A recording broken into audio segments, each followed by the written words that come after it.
Know this, what the world sets aside, God sets apart. Say it with me today. Come on, ready? What the world sets aside, God sets apart. Say it again. What the world sets aside, God sets apart. Paul said that God chooses not many mighty, not many noble, not many wise according to the flesh. Now notice he said not many. He didn't say not any, but God chooses the foolish things of this world to confound the wisdom of the wise. He chooses the weak things of this world to put to shame the things that are mighty. God often uses the least likely to accomplish his purposes. Listen, you may be a crumpled up $100 bill. You might be a worn out $100 bill.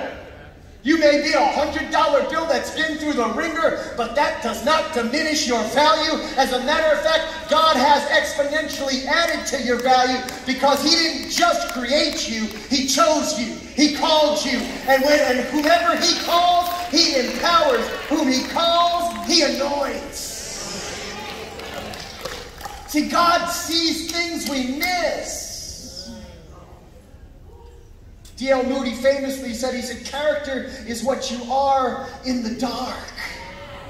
So when God sees David, little, ruddy David, all alone on a hillside, God actually sees not just a little boy, God sees the future shepherd king of Israel. Because he sees things that we miss. When God sees David fend off a bear and a mountain lion while protecting the sheep, guess what God sees? God sees a champion in the making. God sees the future slayer of Goliath before there's ever even a battle.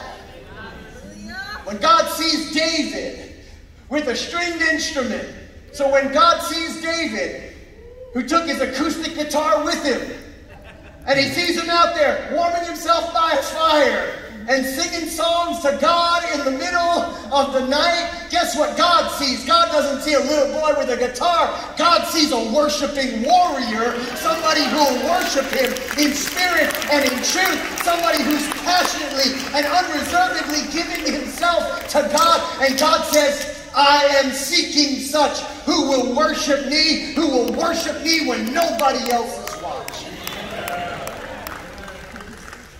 Not somebody who's seeking a stage. Not somebody who's seeking a platform. Not somebody who has another agenda. Not somebody else who wants a throne. Not somebody who's seeking applause. But somebody who will dance before me when no one is watching. Someone who will praise me when he's all alone. Someone who will call upon me in absolute obscurity. Somebody who will ascribe greatness to me. Somebody who will trust my sovereignty. Somebody who will sing to me.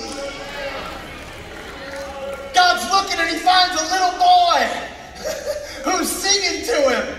And the kid's got out, he's a singer-songwriter, by the way. He's got out his acoustic guitar. And God's saying, listen, I need somebody who will sing to me. Oh, Lord, our Lord, how excellent is your name in all the earth. I'm looking for somebody who will sing to me. The Lord is my light and my salvation. Whom shall I fear? The Lord is looking for somebody who will sing to him. One thing have I desired, that will I seek, that I may dwell in the house of the Lord forever, beholding the beauty of the Lord and inquiring in his temple, because in the time of trouble he shall hide me in his pavilion. He shall hide me. God saying, I'm looking for somebody who will sing, let the words of my mouth and the meditation of my heart be made acceptable to you, O Lord, my strength and my Redeemer. I'm looking for somebody who will sing to me, the Lord is my shepherd, I shall not want. Yea, though I walk through the valley of the shadow of death, I'll fear no evil, for thou art with me. I'm looking for somebody who will sing to me, as the deer panteth after the water brooks, so my soul shall follow hard after thee. I'm looking for somebody who will sing to me, he who dwells in the secret place of the Most High shall abide under the shadow of the Almighty.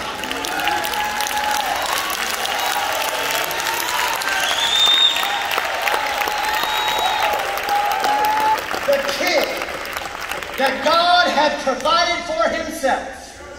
The man who would be a man after God's own heart. The man who would be the progenitor of the Messiah turned out to be an unassuming, red-headed, freckled-faced shepherd boy.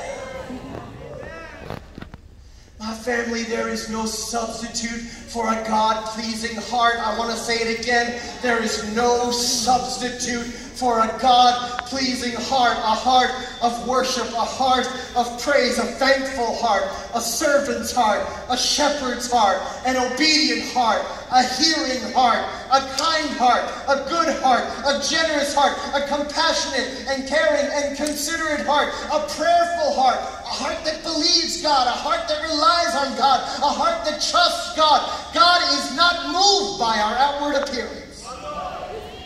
God is not moved by how perfectly coiffed your hair is or how perfectly plucked your eyebrows are. Daddy. God is not moved by how many friends and followers you have. God is moved by your faith. God is moved by your faith. Amen. According to Hebrews chapter 11, it is our faith that pleases God.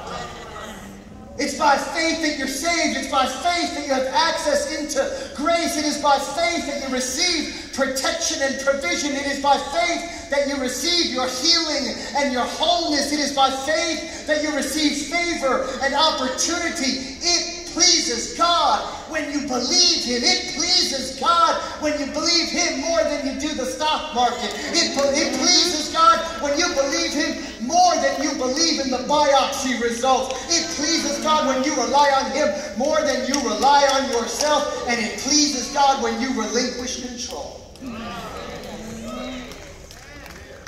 Know this. God sees you in the dark. God is with you in the dark night of your soul. God sees you when no one else will look at you. God hears you when nobody else wants to listen. And when no one else invites you to the party, God gives you a seat at His table.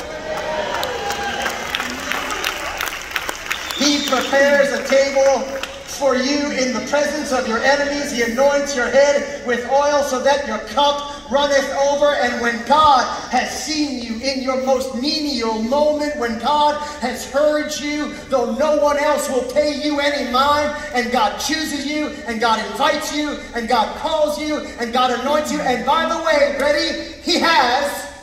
I said He has.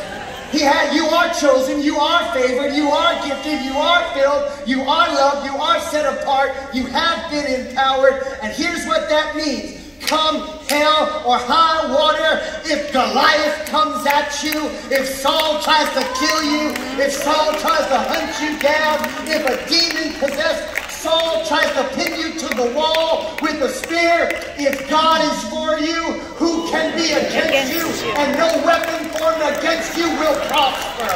Amen.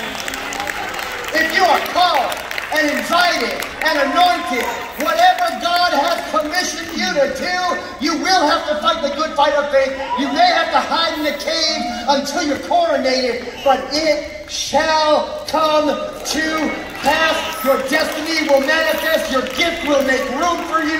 Your purpose will come to pass. Whatever God said you can have will come to pass. Whatever God said you can do will come to pass.